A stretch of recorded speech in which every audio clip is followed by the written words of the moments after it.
Já quero dar as boas-vindas aqui ao meu colunista, o Dr. Gilberto Laorgue Nunes, com quem já vou conversar, mas antes eu também já quero fazer um agradecimento aqui a esses painéis maravilhosos feitos pelo Christian Cunha. Muito obrigada, ficou lindo.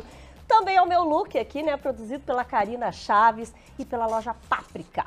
Agora, dito tudo isso, quero me dedicar aqui ao meu colunista, meu parceiro, né, antes de programa da Regina, agora de Band Mulher, Dr. Gilberto Laorgue Nunes, que na verdade é cardiologista e é pioneiro numa técnica aqui no estado, que é o cateterismo pelo punho. Então, eu quero já de cara começar pedindo que o senhor explique, né, para as pessoas direitinho como é que funciona essa técnica e o que o tornou, né, pioneiro nisso. Regina, em primeiro lugar, é um grande prazer estar contigo de novo, né? E na realidade, o cateterismo pelo punho representou uma revolução nos procedimentos cardiológicos invasivos. Por que isso? Porque ele tornou o procedimento menos desconfortável para o paciente, com uma recuperação mais rápida e com riscos de complicações muito menores do que a via tradicional no qual a gente puncionava uma artéria na perna.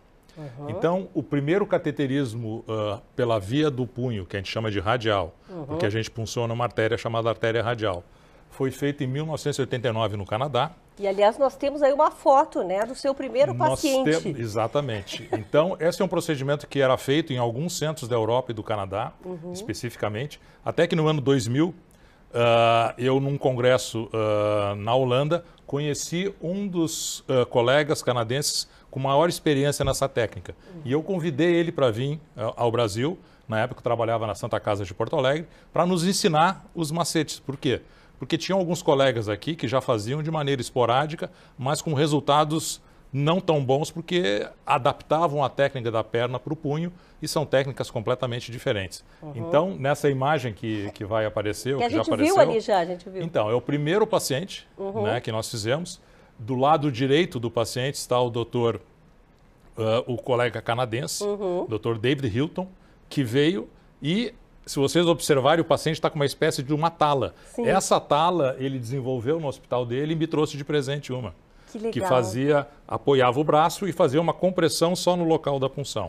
Né? O senhor está ali bem aqui na minha esquerda. Isso, ali, né? Quando eu tinha um pouco mais de cabelo naquela época. E então, assim, a partir daquela visita dele, eu e o meu grupo, na época na Santa Casa, começamos a fazer de rotina, coisa que ninguém fazia naquela época. Então, nós seguimos assim, até que entre os anos, isso foi o ano 2000, até que nos anos entre 2008 e 2012, começaram a sair os resultados de grandes estudos clínicos mostrando a superioridade em termos de complicação e de conforto para o paciente de se fazer pelo punho do que fazer pela perna. E quando a gente precisa, quando a gente necessita dessa técnica, na verdade? Todo o cateterismo em que a gente vai ver coronárias pode ser feito pela via radial. Naquela época, em 2008, quando... os outros serviços começaram a pensar em embarcar nessa técnica, nós já tínhamos mais de 11 mil casos feitos. Então, a gente realmente incorporou na rotina, mudou a nossa realidade.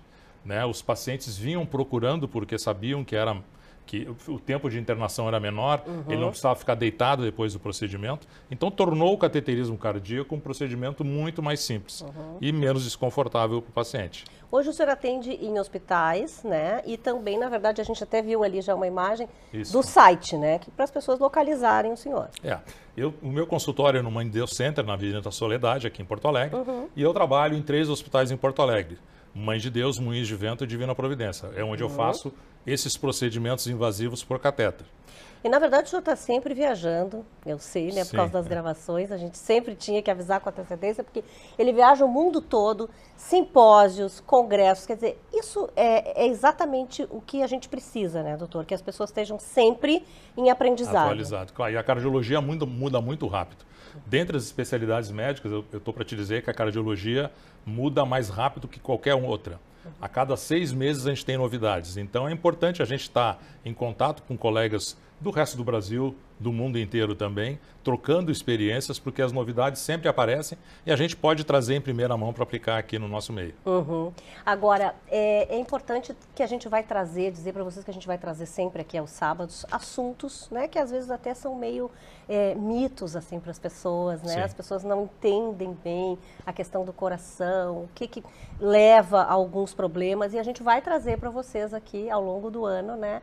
Sempre um tema bacana que a gente escolhe e temas atuais também, né? Exatamente. A ideia dessa participação é, em primeiro lugar, desmistificar esses procedimentos por catéter que hoje em dia são parte da rotina da cardiologia. Em segundo lugar, esclarecer dúvidas sobre questões de saúde cardiovascular. Né?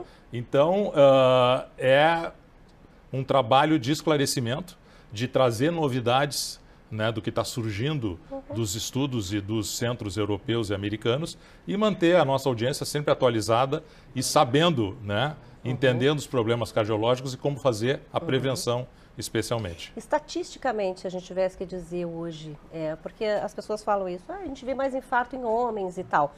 Mais homens ou mais mulheres estão infartando ou tendo alguns problemas relacionados a isso? Ainda o infarto do miocárdio é mais frequente em homens, mas essa diferença está cada vez mais sendo reduzida. Normalmente a mulher ela tem uma proteção hormonal até entrar na menopausa. Mas com o estilo de vida que as mulheres têm hoje em dia, fazendo 2, 3 turnos de trabalho em casa, fora, etc., adquirindo hábitos não saudáveis, como fumar, não se exercitar, não cuidar da alimentação, infelizmente, cada vez mais a gente tem visto mulheres e mulheres cada vez mais jovens terem problemas cardíacos. Então, isso é um alerta de que alguma coisa não está indo bem e precisa, consequentemente, ser modificado. E talvez mais homens também, porque os homens vão menos, né, ao médico do que as mulheres ainda, a gente precisa dizer isso. Ainda. Mas o que acontece com as mulheres, às vezes, por essa noção que tu colocasse, elas não acreditam que elas estão tendo um problema cardiológico. Então, existem já evidências mostrando, por exemplo, que mulheres, quando infartam, demoram mais tempo para procurar o hospital do que os homens, porque elas não acreditam que estão infartando. Exatamente. Né? Bom, doutor Gilberto, quero agradecer por hoje, né? Era mais uma apresentação, então, mas a partir do sábado que vem a gente vai estar trazendo aqui, com certeza, muitos assuntos muitas novidades, importantes. Muito obrigada, desde já, pela parceria, pela confiança. Eu que agradeço, por seguir Regina. com a gente.